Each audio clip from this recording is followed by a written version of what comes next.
So I was made aware earlier today about some changes to Arknights Endfield. The changes are going to supposedly affect the gacha. This could be for the very first time, and admittedly Hypergriff with Arknights Endfield has only existed for one single patch, but this could be a game changer for Endfield.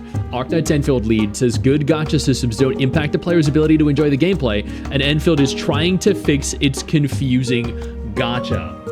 We're also calculating how many pulls players can get every version.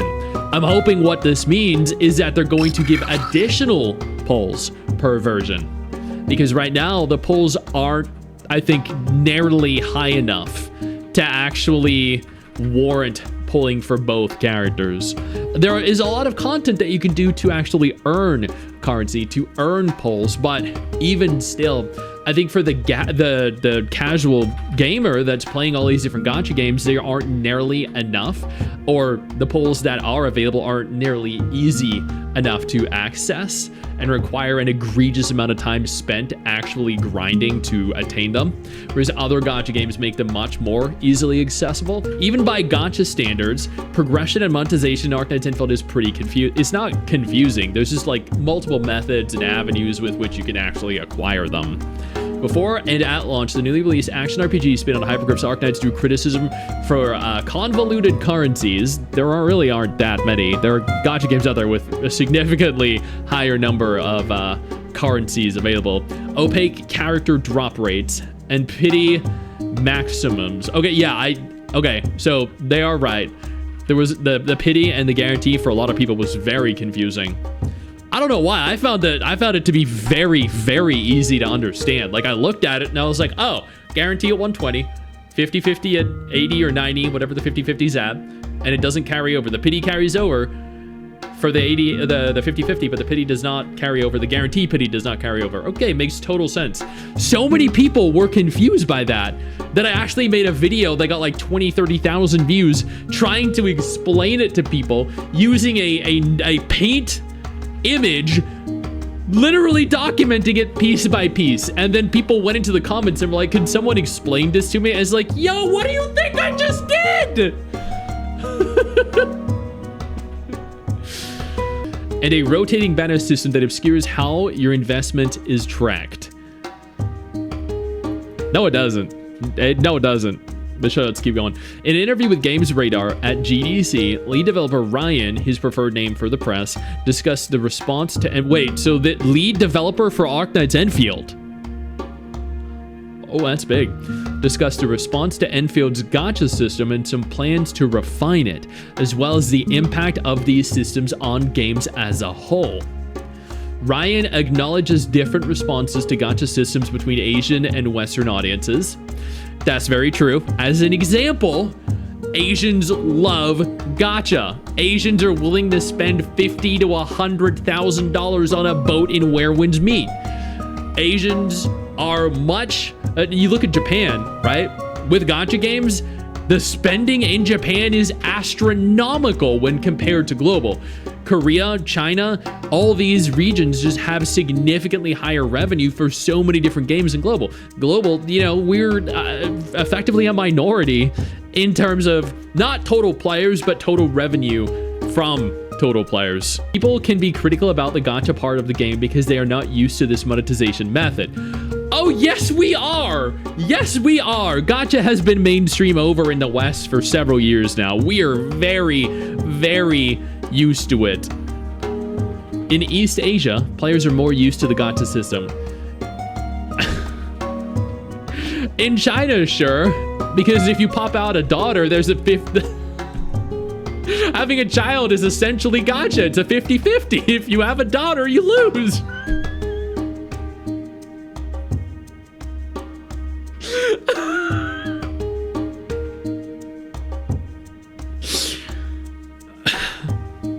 That's a good one. Thank you. Thank you. Thank you.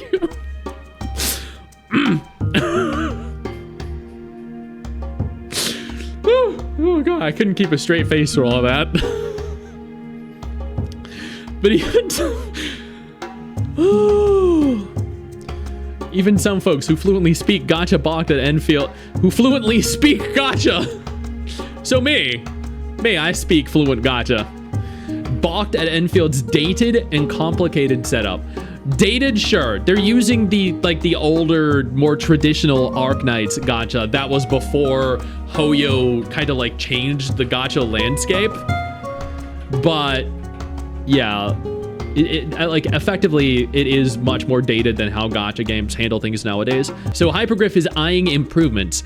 That is a good sign, right? There's nothing worse from a gacha game developer or publisher than thinking your game is perfect and not improving until there is competition. If a game releases and doesn't listen to the concerns of their players, then is that a company or a game that you want to support?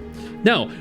I think Kudo kind of effectively changed how developers and publishers perceive player reception of choices, actions, and mechanics.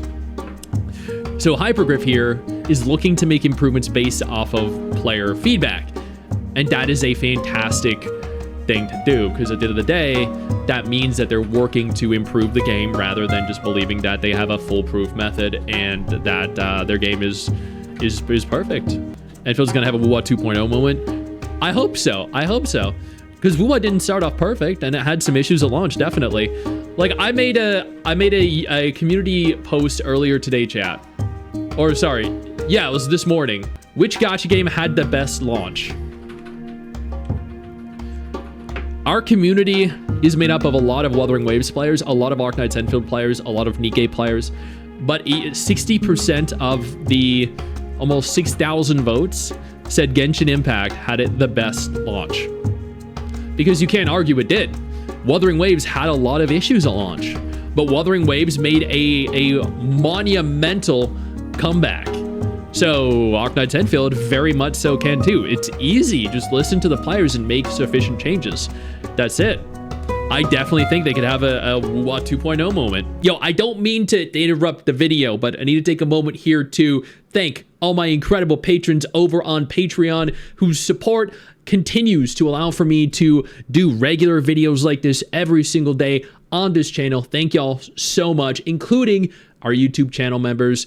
You guys mean the world to me. So do you guys as viewers as well. Now, without further ado, let's continue. Ryan says we're giving out more in-game currencies for a start. Yes! Beautiful! Fucking beautiful! Give out more polls! Hell yes! For a start, and we use a questionnaire in our in-game data to see if players are feeling paywalled by the gacha system. Everyone say yes! Everyone just immediately do the survey and say yes, we feel paywalled. Say yes, we feel paywalled to the gacha system. They'll make improvements to it. Boom, problem solved. Fuck yes, chat. Go do every survey that releases and say you're being paywalled by the gacha system. They gave you an out. They gave you the out right there. To help offset that paywall effect, the opening hours of Enfield have been adjusted.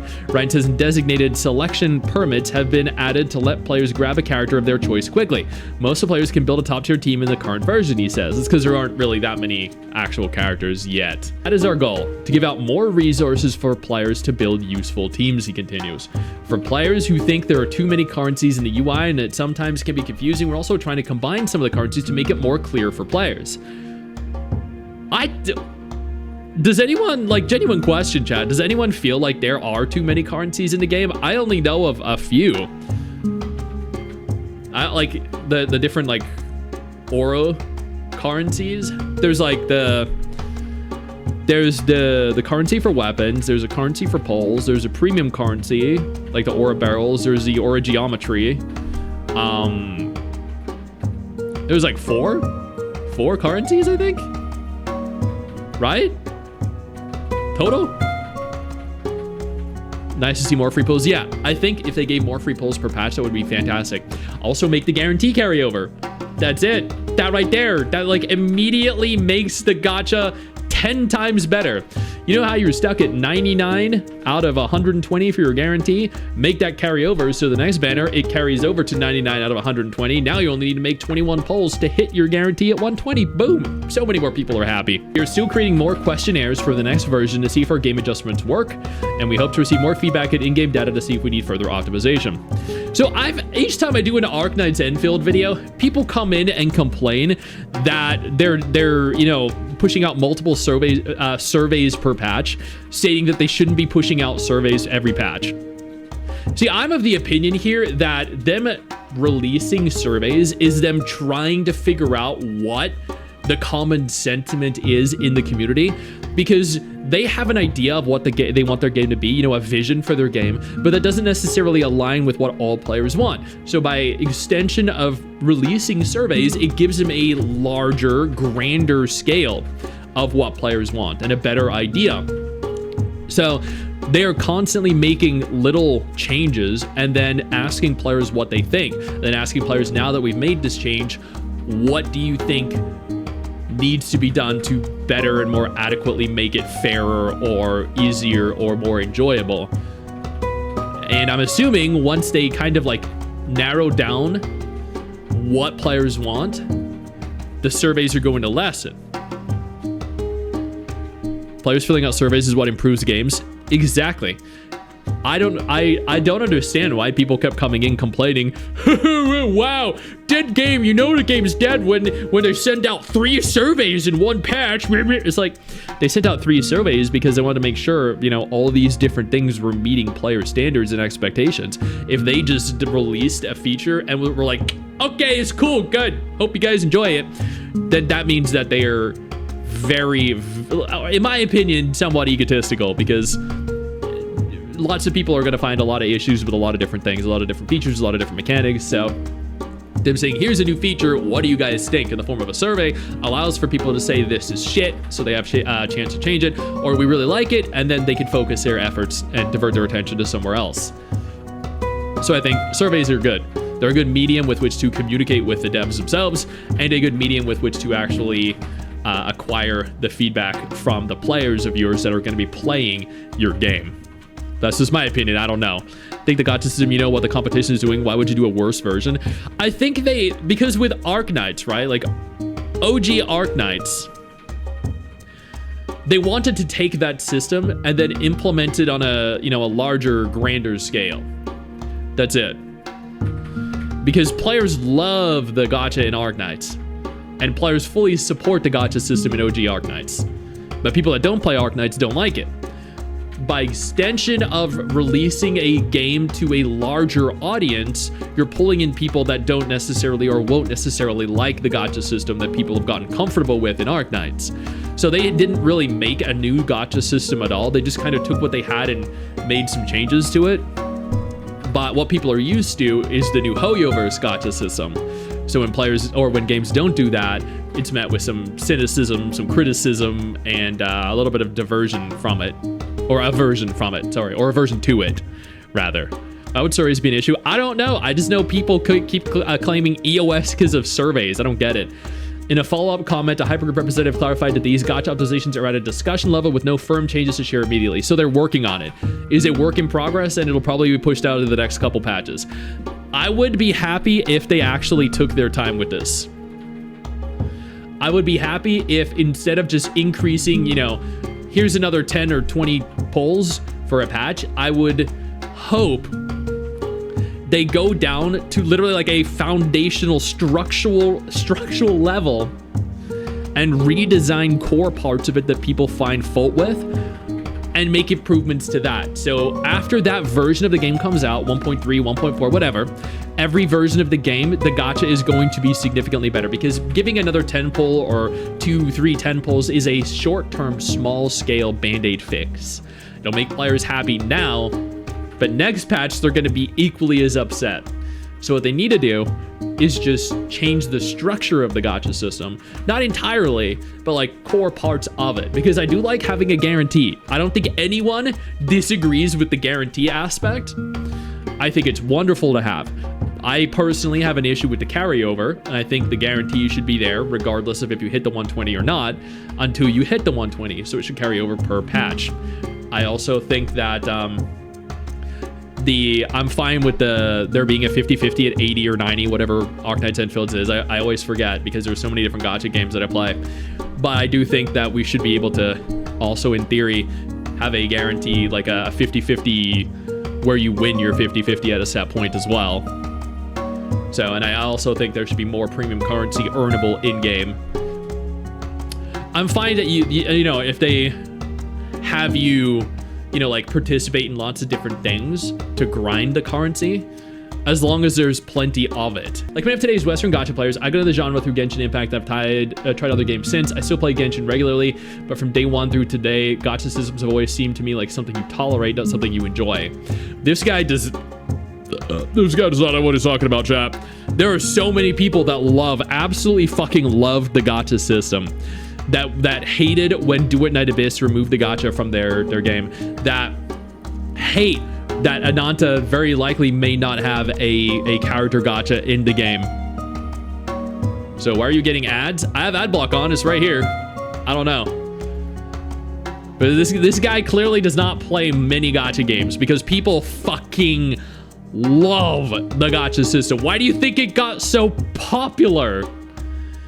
High rolling is fun, sure, but that's a flimsy defense of a predatory system, which I compare to alcohol. Fun in moderation, but entirely capable of ruining you. It is very predatory. It is 100% predatory, but people still love it. So, gambling addicts they are. Stix doesn't have enough ad block protection. Yeah, I don't really, yeah.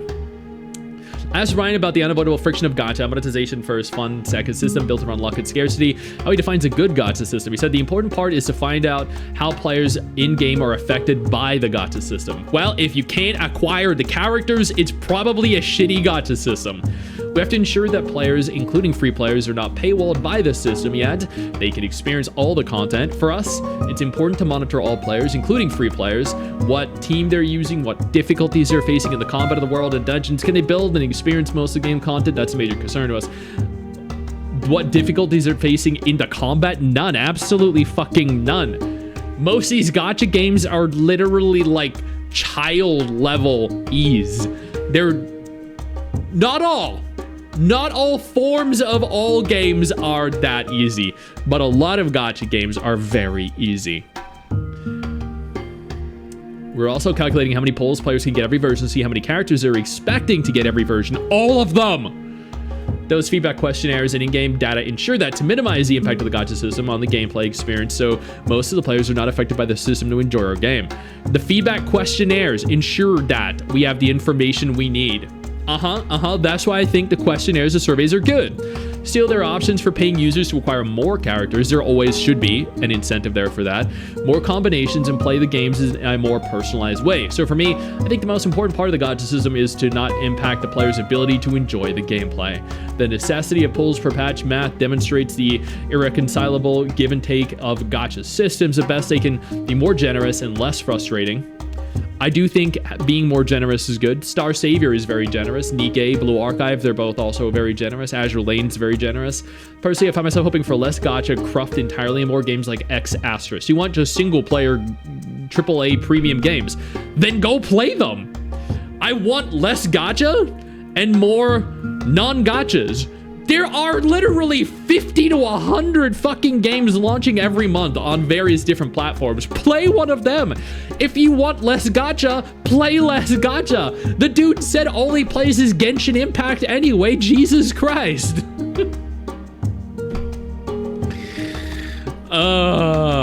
Ryan says, X Asterisk was one of our attempts to try out other possibilities of the JRPG on mobile, and reasons there must be other possibilities for these games to develop in the future. Maybe we need to try more ways of monetization. So he said, we tried making a premium game and it did terribly. That's essentially how that reads. That's it. So we made a new gacha game, and you know what? It's making a shit ton of money. They said they made like $100 or $150 million in their first month for Arknights Endfield. That's more than X Asterisk made in the years it has existed. So clearly they went the right route here with Arknights Endfield. I want to play more gacha, but I want less gacha. Bro, what the... Yeah, exactly. Like... Oh, man. Oh, your players are funny. Imagine liking the gameplay elements of gacha games, but hating the gacha itself. Yeah, if that's the case, you just go play a non-gacha game, because there are so many great non-gacha games out there as well. The Destiny gacha game is cutting the gacha garbage because wolves do not beg for scraps, and they certainly do not pull for what should be theirs.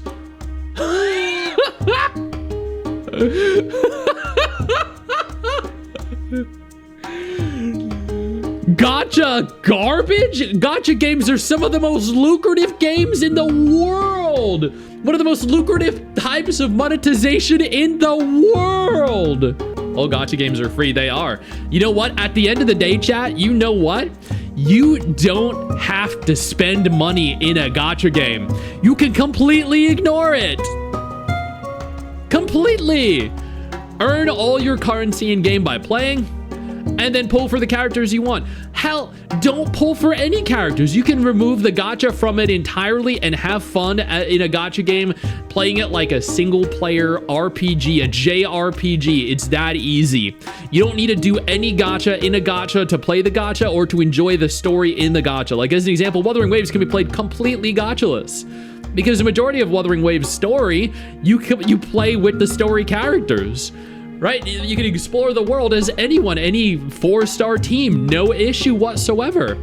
If you call gacha games garbage, just stop playing them because clearly you don't like them. It's that easy. I know you think that you just hit the end of the video, and technically, yeah, you have. And I know your first reaction is to close out of it at this juncture, but don't. No, instead, I urge you to take a moment here and click one of the videos on screen that are coming up in just a moment so you remain up to date with everything going on in the gacha genre. Trust me, you're not going to regret doing so. Stay flaccid.